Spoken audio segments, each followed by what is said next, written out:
하나님의 말씀은 로마서 15장 14절로부터 21절까지 말씀입니다. 로마서 15장 14절로부터 21절까지 말씀, 신약성경 260쪽에 있습니다. 교독하시겠습니다. 내 형제들아, 너희가 스스로 선함이 가득하고 모든 지식에 차서 능히 서로 고난하는 자임을 나도 확신하노라.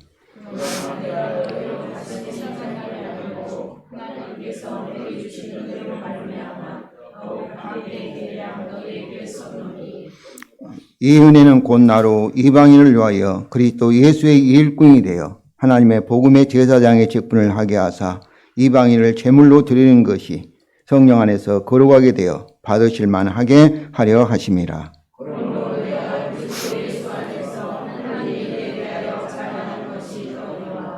그리스도께서 이방인들을 순종하게 하기 위하여 나를 통하여 역사하신 것 외에는 내가 감히 말하지 아니하노라. 그 일은 말과 행위로 표적과 기사의 능력으로 성령의 능력으로 이루어졌으며 그리하여 내가 예루살렘으로부터 두루 행하여 빌립보까지 그리스도의 복음을 편만하게 전하였노라. 또 내가 그리스도의 이름을 부르는 곳에는 복음을 전하지 않기를 힘써노니 이는 나무 터 위에 건축하지 아니하려 함이라. 내가 주의 소식을 받지 못한 자들이 무엇이요 듣지 못한 자들이 깨달으라 함과 같으리라. 아멘. 성도 여러분, 교회의 정체성이란 교회가 무엇이며, 다시 말하면 무엇을 위해서 본질적으로 존재하는 것을 아는 것입니다. 그러므로 정체성을 알면은 어떤 일이 가장 중요하며, 그리고 그 일을 먼저 해야 할, 중요히 여기고 중요히 여기지 않을 것을 우리가 알고 이해하는 것이 교회의 정체성을 아는 것입니다. 그러므로 교회의 정체성을 알면은 모든 성도들이 어떻겠어요? 그 교회의 목적을 향해서, 그 교회가 참 목적, 분명 표대를 향해서 한 마음과 한 뜻으로 가게 하는 하나의 이유요 능력입니다. 그러나 그 정체성의 유기라는 것은 이 교회가 무엇인지도 모르고 어떤 일이 중요한지를 알지 못하기 때문에 어떠겠어요? 이리 갔다가 저리 갔다가 중요하지 않는 일에 이게 몰빵하는 그런 경우가 많이 있습니다. 제가 최근에 들었는데 전라북도 이 어느 교회 장로님이 자기 전 논과 밭, 전 재산을 팔았는데 그 돈이 20억이 돼요. 그 돈을 그분은 다 팔아가지고 이렇게 어느 곳에 바쳤어요. 그러니까 그 자식들이 좋아하겠습니까? 그 자식들은 집안에 싸움이 붙고. 제가 그 일이 정말로 교회의 본질의 목적에 합당할까? 제가 그 얘기 들으면서 자기 몸을 불태워도 하나님의 사랑이 없으면은 어때요? 아무것도 아니란 말씀이 제 마음속에 가장 먼저 떠올랐습니다. 그렇게 그분은 진심으로 하겠죠. 그 일이 참으로 자기가 존재하는 목적이라 하면서, 그렇죠. 시골에 사는 분이 땅이 얼마나 중요해요. 그런데 정말 무엇이 중요한지, 무엇에 집중해야 하는지 알지 못하면서 정말로 중요하지 않는 일, 심지어 세상 사람들에게 손가락질 당할 그런 일에 이분은 진심으로 이렇게 하게 해서 결국 어떠겠어요? 교회의 본질적인 능력을 상실하게 됩니다. 그런데 오늘 본문에서 사도 바울은 자기의 정체성을 정확하게 밝히고 있습니다. 자신이 누구며 무엇을 위해서 존재하는지, 그러므로 가장 중요히 여기는 그 일을 해야 하는지를 정확하게 알고 있었던 것입니다. 성도 여러분, 사도 바울은 어떻게 자기 정체성을 이렇게 확실히 알게 되었을까요?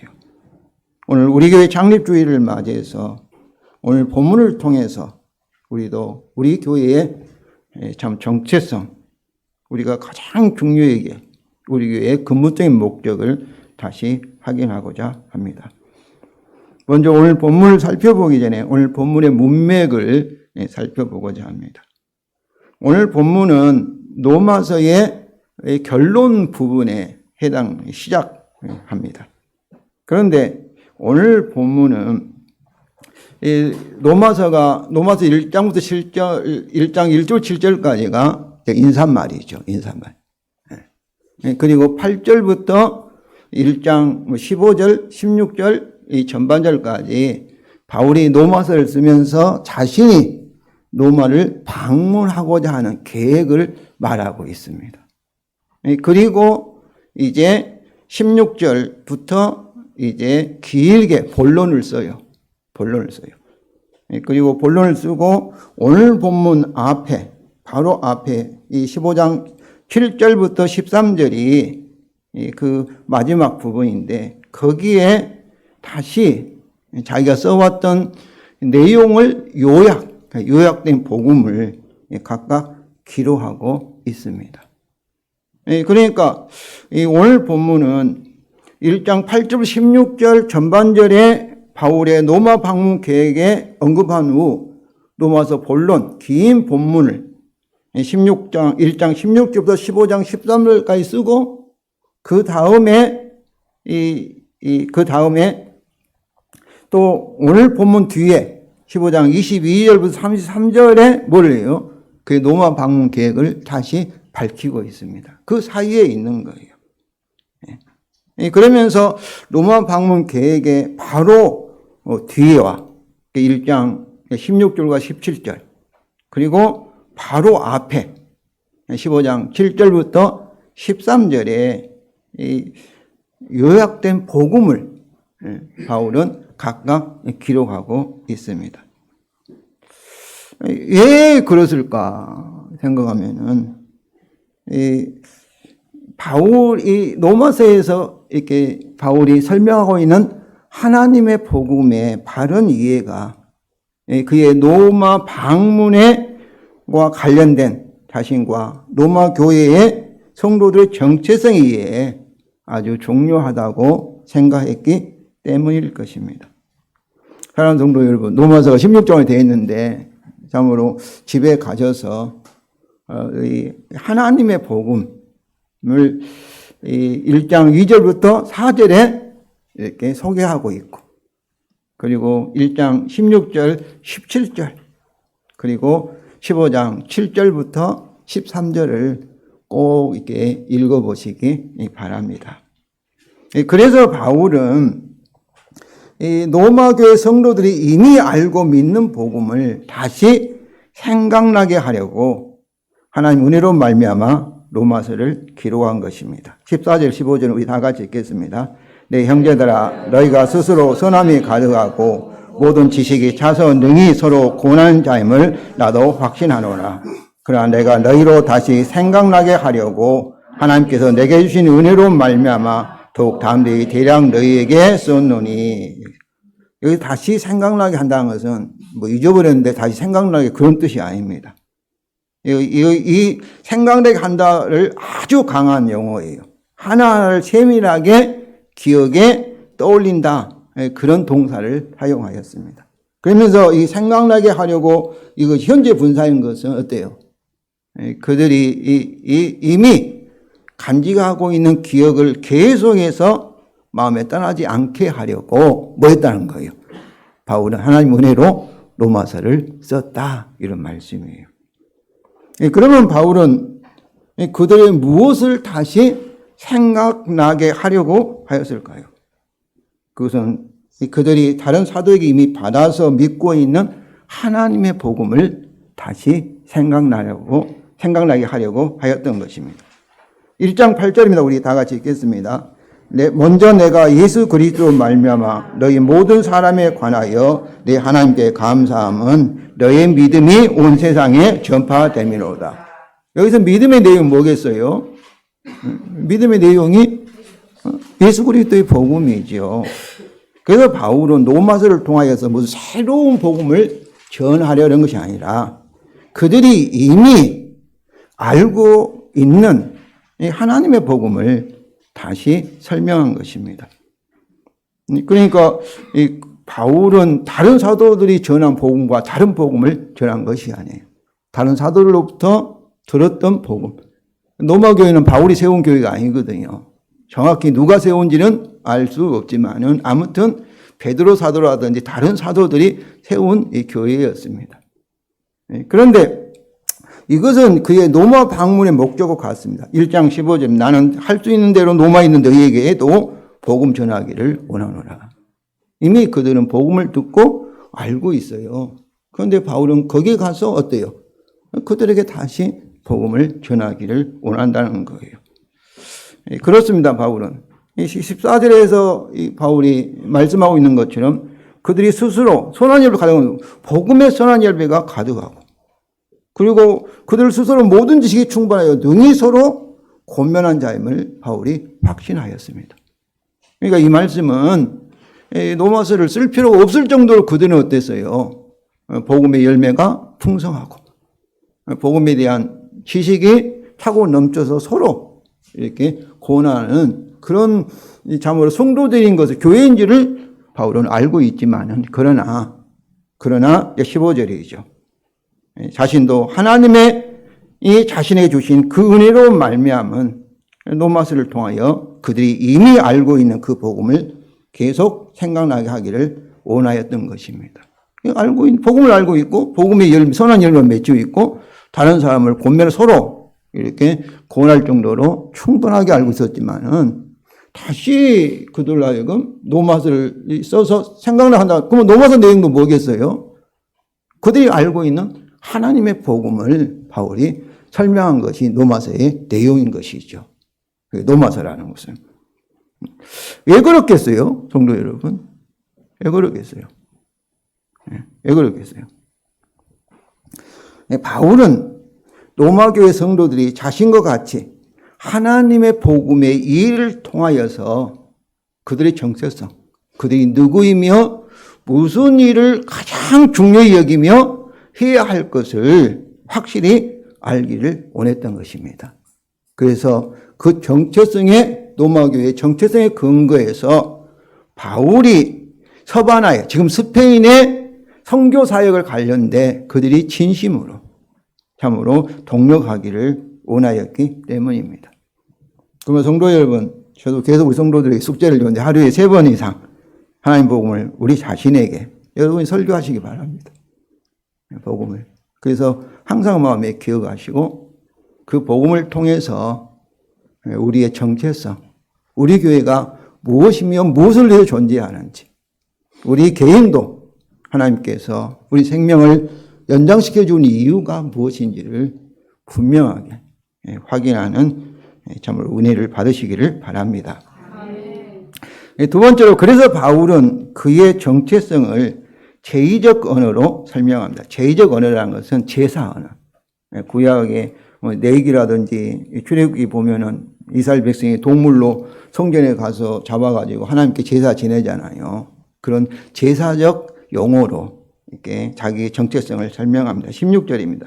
우리 다 같이 읽겠습니다. 이 은혜는 곧 나로 이방인을 위하여 그리스도의 예수의 일꾼이 되어 하나님의 복음의 제사장 직분을 하게 하사 이방인을 제물로 드리는 것이 성령 안에서 거룩하게 되어 받으실 만하게 하려 하심이라. 제의적 용어라는데 여기서 그리스도 예수의 일꾼이라는 것은 네이트루코스라는 이 단어가 제사장들의 의미합니다. 네이인, 제사장, 네이인을 가리키는 단어예요. 그래서 이 그리스도 예수의 일꾼, 또 종이라고도 번역됐는데 이건 단순히 예수님을 섬기는 종이라고 의미할 수 있지만은 여기서는 대제사장이신 그리스도 예수를 돕는 하나의 제사장들을 의미합니다.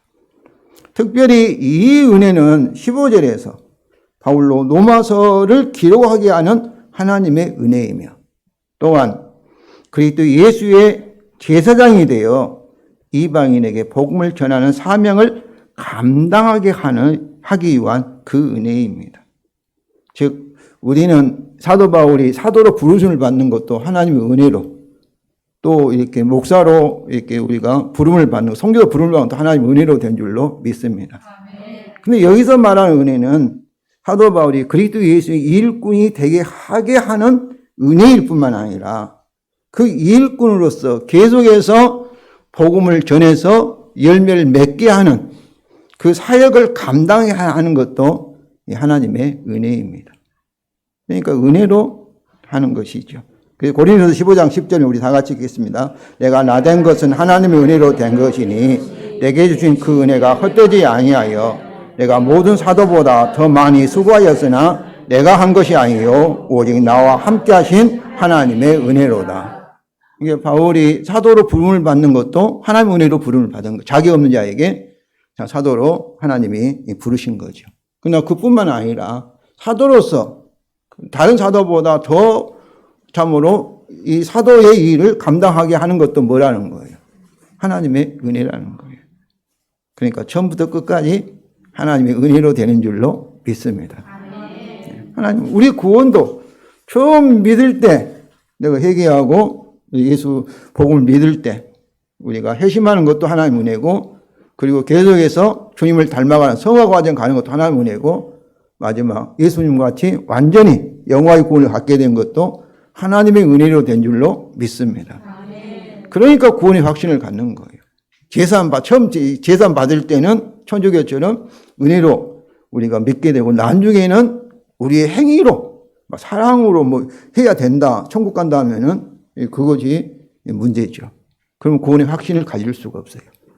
그래서 천주교는 지금 어떤지 모르지만은 종교개혁 당시에는 우리 개신교의 개혁 지도자들은 우리가 구원을 확신을 가질 수 있다. 이 은혜 때문에 하나님의 지난주에 설교하신 것처럼 하나님의 긍휼 때문에 짠한 마음 때문에 끝까지 짠한 마음 때문에 그러나 천주교는 구원의 확신을 가질 수 없다는 거예요. 그 교리가 우리가 순종하게 될지 얼마나 사랑을 열매를 맺어야 구원을 천국에 가게 될지 알 수 없기 때문에 그러므로 바울은 그의 개인적인 소명 1장 1절에는 사도로 부르심을 받아 주님이 부르신지 하나님께서 부르신지 모르지만 부르심을 받아 하나님 복음을 택정을 입었다라는 예수 그리스도의 종으로 자신을 소개도 하였지만은 여기서는 이제 하나님이 나를 사도로 뭐 했다, 뭐 그리스도 예수의 뭐 제사장으로 이렇게 하셨다 그런 말씀은 없습니다. 여기서는 로마서 설명하는 하나님의 복음에 의해서 나오는 이 결과론적인 신학적인 결과로서 그의 정체성을 제의적 언어로 제사적 용어로 설명을 한 것입니다. 즉 하나님의 복음에 대한 그 신학적인 긴 설명 1장 16절부터 15장 13절까지의 결론으로서 다시 말하면 그의 복음적인 정체성입니다. 하나님의 복음을 바로 알게 되면은 어때요? 자기가 누구인지를 알 수밖에 없는 거예요. 칼빈은 기독교 강요에서 하나님을 아는 것만큼 우리 인간도 자신이 누구인지를 알게 된다고 얘기하고 있어요.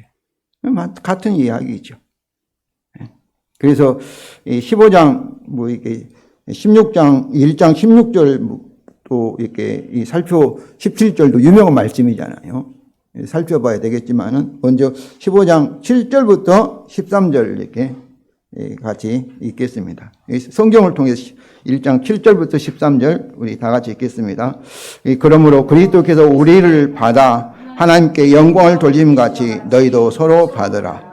내가 말하노니 그리스도께서 하나님의 진실하심을 위하여 할례의 추종자가 되었으니 이는 조상들에게 주신 약속들을 견고하게 하시고 이방인들도 그 긍휼하심으로 말미암아 하나님께 영광을 돌리게 하려 하심이라. 아멘.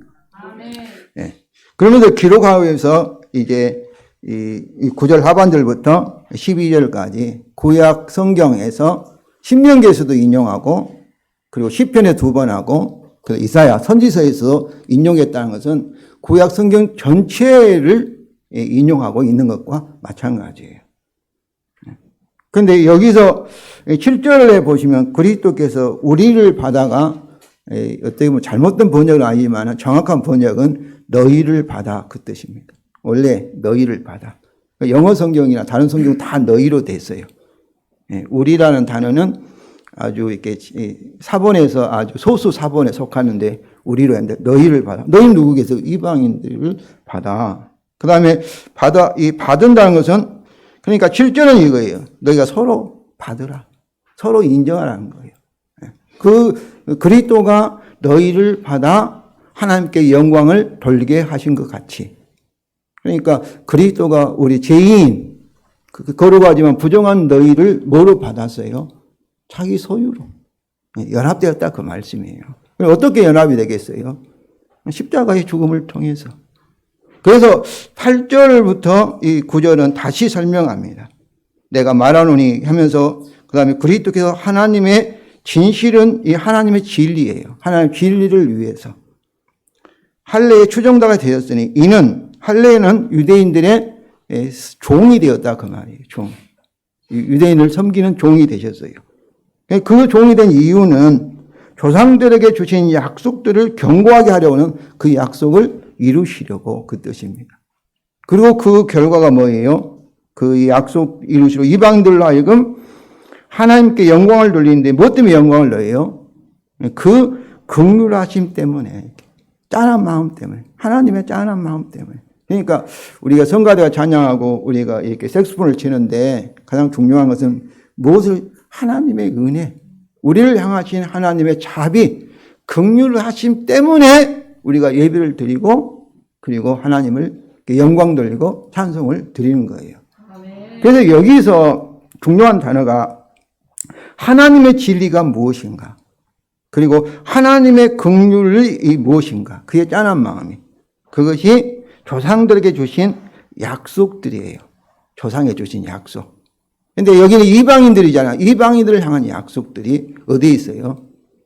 창세기 아브라함을 부르시고 12장 3절에 아브라함이 복이 될지라 말씀하고 너를 축복하고 너를 저주한다 말씀하고 약속하시고 그 다음에는 땅에 있는 모든 족속이 뭐라고요? 너를 인하여 복을 받을 것이라. 또 그 약속은 출애굽기 19장 5절부터 6절에 있어요. 이 모든 세상이 내게 속하였기 때문에 너는 나의 보석이 될 것이고 내 말과 그리고 이 언약을 순종하면 지키는 자는 뭐예요?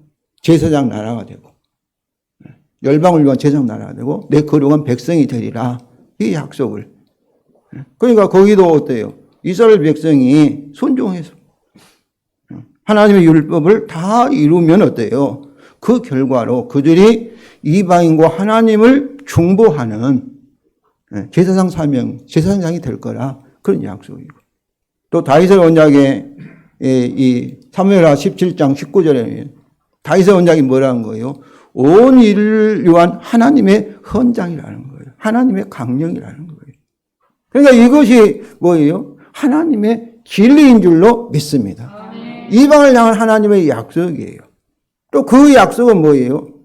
참으로 이방을 향한 하나님의 이 창조 언약에 이 참 불순종하여서 하나님의 저주와 심판 가운데 있는 그들을 하나님은 짠한 마음으로 보시고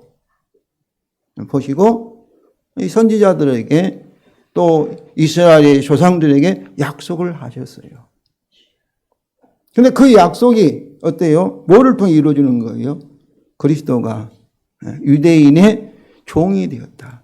그러면 십자가를 통해서 이스라엘이 불순종했던 것, 인류가 불순종했던 모든 죄를 짊어지시고 하나님의 거룩한 율법에 따라 참 우리를 대신해서 우리를 대표해서 언약에 따라 십자가에서 하나님의 영원한 심판을 받으신 줄로 믿습니다. 이제 그 예수 그리스도의 희생의 공로의 근거에서 하나님은 은혜로 값없이 오직 13절의 믿음으로 성령의 능력으로 우리에게 구원의 복을 주신 줄로 믿습니다. 바로 이것이 15장 7절부터 13절에 있는 이 이방을 향한 하나님의 진리, 하나님의 긍휼, 예수 그리스도를 통한 하나님의 복음을 설명을 하고 있는 것입니다. 그래서 그 결과가 뭐예요? 그리스도 동안 하나님의 복음을 통하여 유대인과 이방인의 그런 제사적인 율법적인 구별이 다 제거되었어요. 이제 그리스도 예수 안에서 이방인과 유대인의 구별이 없어진 줄로 믿습니다. 이제는 오직 믿음과 그리고 오직 성령의 능력으로. 그러니까 로마서 1장 16절에도 이 복음은 모든 믿는 자에게는 구원을 하나님의 능력이 됨이라는데, 이 모든 속에 누구예요? 첫째는 유대인이요, 그리고 헬라인이다, 이방인도. 그러니까 유대인도 믿음으로, 이방인도 믿음으로. 17절에 왜냐하면 이 복음에는 하나님의 은혜가 나타났으니 믿음에 이르게 하나니. 그러니까 유대인도 믿음에서, 이방인도 믿음으로. 기록된 바 오직 믿음으로 의롭다함을 받는 자는 영원히 살리라. 그러니까 믿음으로요, 오직 믿음으로, 값없이. 왜냐하면 예수 그리스도와 이 할례의 수정다가 되었기 때문에 십자가에 죽기까지 참으로 대속의 죽음을 당하셨고 율법을 예수님이 완성하셨기 때문에, 완성하기 때문에 이제는 그리스도 예수 안에서 어때요? 우리가 구원을 받을 수 있습니다. 오늘 15장에서 이것을 사도 바울은 구약 성경 시편에 인용하고 성문서 인용하고 선지서 인용하고 그리고 모세오경에서 인용하여서 구약 성경 전체가 이방을 향한 하나님의 복음을 약속하였고 예수 그리스도와 그것을 십자가로 성취하였고 그 결과로 지금 바울이 자기 자신이 누구인지 이방을 향한 그런 참 선교사가 되었다는 것을 말하고 있습니다. 그래서 바울은 자신이 주어진 하나님의 은혜를 여기서는 사도로 제시하지 않습니다. 사도는 계승할 특별한 그런 직분이잖아요. 계승하지 않고 누구나 이방을 위한 그리스도 예수의 일꾼으로 자기 자신을 설명합니다. 또 그것을 뭐라고 해요? 하나님의 복음의 제사장 직분을 하게 하사로 설명하고 그 제사장 직분을 이방인을 성령 안에서 거룩하게 되어 받으실 만한 제물로 드리는 것으로 이게 제사적 용어로 이렇게 설명을 합니다. 그러니까 이방인들이 이 성령 안에서 거룩하게 됐다는 것은 유대인과 차별 없이 거룩하게 됐다는 것은 성도란 뜻이에요. 하나님께 속한 자라는 뜻이에요. 하나님께. 받으실 만한 제물이 그러니까 이제는 하나님 죄가 없으니까 오직 믿음으로 의롭다함을 받았으니까 하나님께 담대히 이방인들도 나아갈 수 있게 된 것이죠. 그러면 어떻게 이방인이 성령 안에 거룩하게 되어 하나님의 기쁘시게 받을 제물이 될 수 있을까요? 오직 하나님의 복음을 믿음으로입니다. 믿음으로. 오직 그 믿음으로 의인이 된 줄로 믿습니다. 오직 믿음으로. 그렇습니다.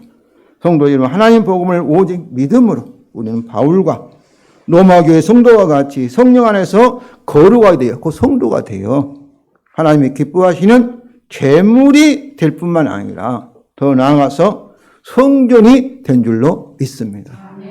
성전이 된다. 예수 그리스도가 40몇 년 지금 성전을 헐라하고 어때요? 자기 3일 만에 새로운 성전을 세우시겠다 했는데 그 새로운 성전이 뭐예요? 죽은 자 가운데 부활하신 예수 그리스도의 몸이 성전인 줄로 믿습니다. 새로운 성전이에요. 그리고 더 나아가서 또한 예수 그리스도의 제사장으로서 하나님의 복음의 제사장 직무를 감당할 수가 있게 되었습니다. 넘어서 2장 9절에도 하나님의 왕같은 제사장이라 이렇게 너희는 왕같은 제사장이라 이렇게 말씀하고 있고 특별히 베드로전서 2장 4절과 5절입니다. 우리 다 같이 읽겠습니다. 하나님께서는 택하심을 입은 보배로운 산돌이신 예수께 나아가 너희도 산돌같이 신령한 집으로 세워지고 예수 그리스도로 말미암아 하나님이 기쁘게 받으실 신령한 제사를 드릴 거룩한 제사장이 될지니라. 예수님이 산돌이 뭐겠어요? 영원히 살아있는 부활하신 주님이라는 거죠. 이게 성전이에요, 성전. 그리스도 안에 하나님이 계시니까. 그런데 너희도 산돌같이 뭐가 돼? 신령한 집이 뭐예요? 성전이에요, 성전. 그리스도 안에서. 성전으로 이제 세워져 가고. 그 에베소서 2장 19절부터 22절에 보면은 우리가 그리스도 안에서 하나님의 거하시는 성전, 하나님 집으로 세워져 간다. 그러니까 이 건물은 예배당이고, 성도 여러분, 그리스도와 연합되어 있는 그리스도가 여러분을 받은 여러분 자신이, 우리 모임이 하나님의 성전인 줄로 믿습니다. 하나님 성전이니까 성령이 와 계시는 거예요. 성령이. 그리고 우리는 뭐예요? 목사가 뭐 거룩한 제사장이다 이렇게 그렇게 주장하는 사람도 있는데 그건 잘못된 주장이에요. 그렇게 주장하는 사람은 이단입니다. 우리 모든 성도는 뭐예요? 하나님이 기쁘시게 받으실 신령한 제사를 드리는 거룩한 제사장이 될지니라. 예수님과 연합되면 예수님이 성전이니까 우리도 성전이고 예수님이 하나님께 드려진 제물이니까 우리도 제물이고 예수님이 대제사장이니까 우리는 대제사장이 아니라 예수님과 함께하는 예수님을 돕는 우리가 제사장 드린 줄로 믿습니다. 이것이 천주교와 우리 개신교의 차이점이에요. 천주교는 신부는 제사장이고 그냥 성도들은 그냥 일반 성도라고 생각해요. 근데 우리 개신교는 천주교는 아무리 천주 교인이 10,000명이 모여도 신부가 없으면 그건 교회가 아니에요. 우리 개신교는 평신도란 말을 쓰지 않아야 됩니다. 우리는 다 그리스도 안에서 거룩한 제사장인 줄로 믿습니다. 그러면 성도는 바울같이 하나님의 복음에 의하여서 우리 정체성을 정확히 확인하시고 참으로 그 정체에 따른 우리의 사명을 감당할 수 있다는 것을 믿으시기 바랍니다. 하나님의 복음에 의해서 우리가 그리스도 안에서 뭐가 되었어요? 하나님의 소유, 거룩한 백성, 성로, 제물이 되었고 두 번째는 하나님의 거룩한 성전. 성전은 하나님이 함께 있는 장소가 성전이에요. 성령이 와 계신 것이 성전인 줄로 믿습니다. 그리고 거룩한 제사장. 제사장은 하나님과 백성을 이렇게 중개해주는 역할. 이 제사장인데 우리는 세상에 하나님을 알지 못한 그런 참으로 불쌍한 사람들과 우리 하나님 아버지와 서로 연결시키는 역할. 이것이 제사장인 줄로 믿습니다. 그래서 바울은 오늘부터 하나님의 복음의 제사장이라고 말하고 있는 거예요. 하나님의 복음의 제사장. 그러므로 바울은 그의 복음적 정체성에 대한 그의 태도, 자세를 이제 설명합니다. 17절 21절에 첫째로 바울은 복음에 의한 규정된 그의 직분, 곧 이 하나님 복음의 제사장 직분을 다시 말하면 그리스도 예수 안에서 하나님의 일에 대하여 자랑합니다. 우리 10절 다 같이 읽겠습니다. 그러므로 내가 그리스도 안에서 하나님의 일에 대하여 자랑하는 것이 있거니와. 있습니다. 자랑한다는 건 뭐겠어요? 가장 소중히 여긴다는 거죠. 가장 귀한 걸로. 가장 귀한 걸로. 여기서 그리스도에서 그럼 하나님의 일이 뭔가? 하나님의 일이. 여기서는 16절 말하는 하나님의 은혜를 가르치죠. 그리고 그리스도 예수의 일꾼에서 하나님의 복음의 제사장 직무. 하나님을 위하여 하는 일을 이렇게 가리키고 있습니다. 이것은 그러니까 하나님의 일은 하나님의 은혜, 하나님의 복음의 제사장 직무, 이것을 가장 소중히 여기고 자랑한다는 것이죠. 바울은 1장 16절에서도 내가 복음을 부끄러워하지 아니하노니 복음을 자랑한다는 거죠. 복음을 소중히 여긴다는 거죠. 왜냐하면 이 복음 모든 믿는 자의 구원을 주신 하나님의 능력이 됨이라. 유대인에게도 헬라인, 이방인에게도. 성도 여러분, 바울과 같이 우리의 복음의 정체성을 가장 소중히 여기시고 그리고 생각하시고 자랑하시기 바랍니다. 하나님의 복음의 제사장입니다.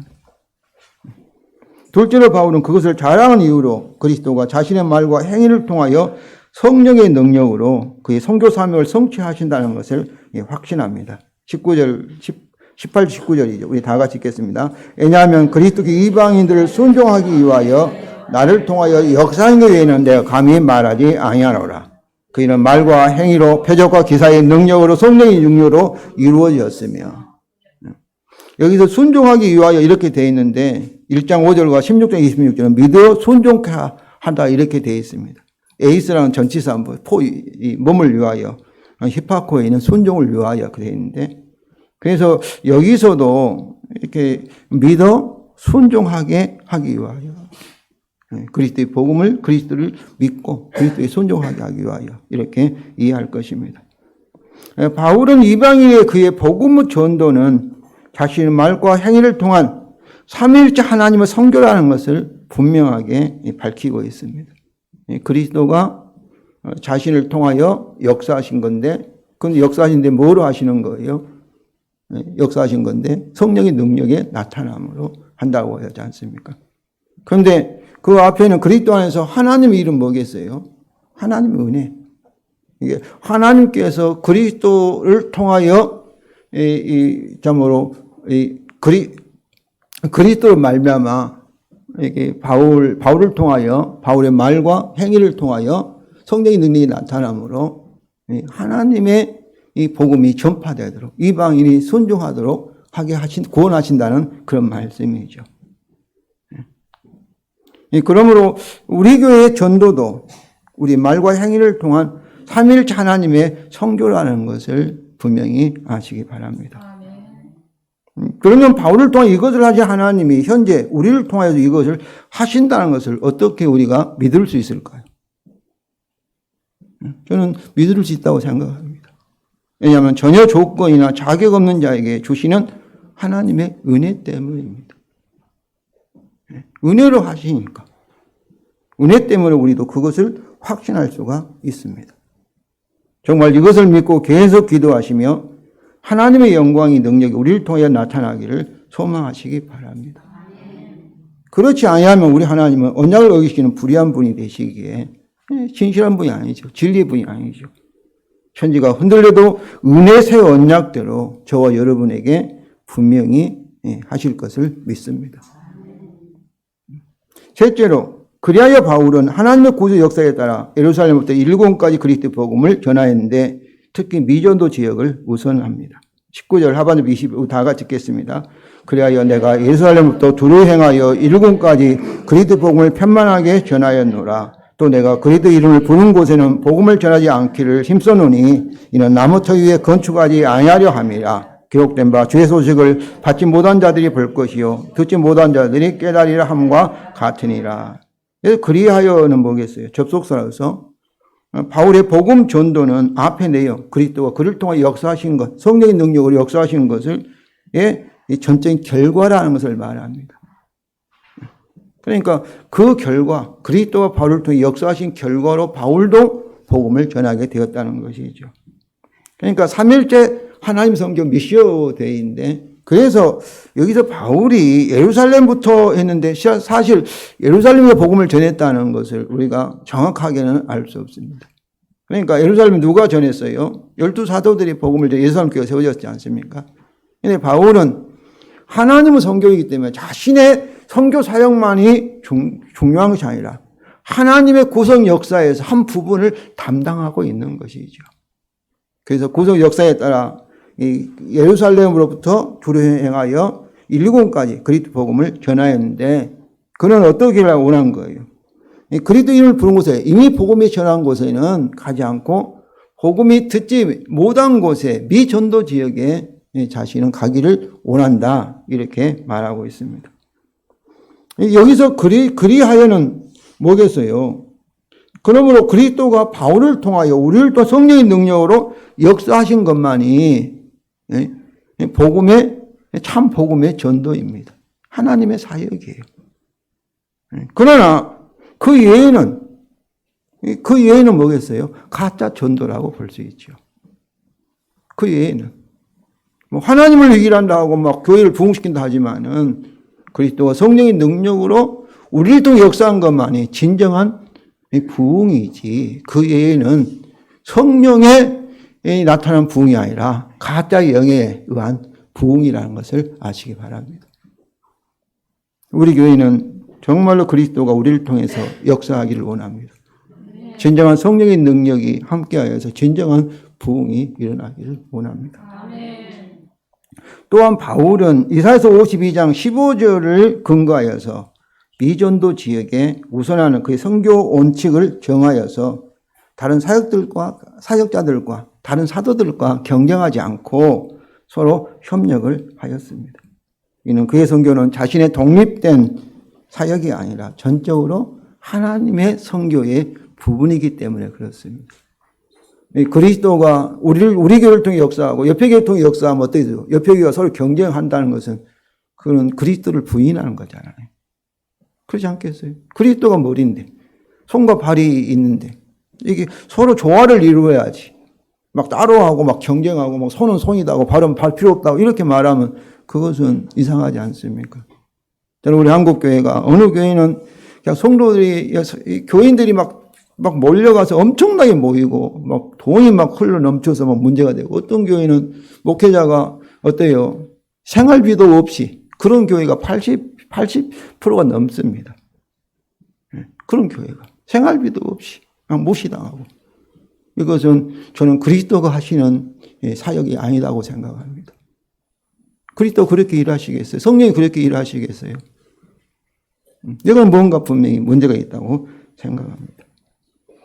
성도 여러분, 오늘 우리 교회 창립주일을 맞이해서 본문을 통하여 우리 개인적인 부르심뿐만 아니라 주관적인 하나님이 부르심뿐만 아니라 하나님의 복음에 의해서 나오는 우리의 정체성, 그 그리스도 안에서 거룩한 참으로 이 재물, 하나님의 거룩한 백성, 하나님 아들, 딸, 그리스도 안에서 거룩한 성전, 그리스도 안에서 거룩한 제사장이라는 그런 정체성이 하나님의로부터 나오는 하나님의 복음의 선교적 본질을 다시 확인하기를 원합니다.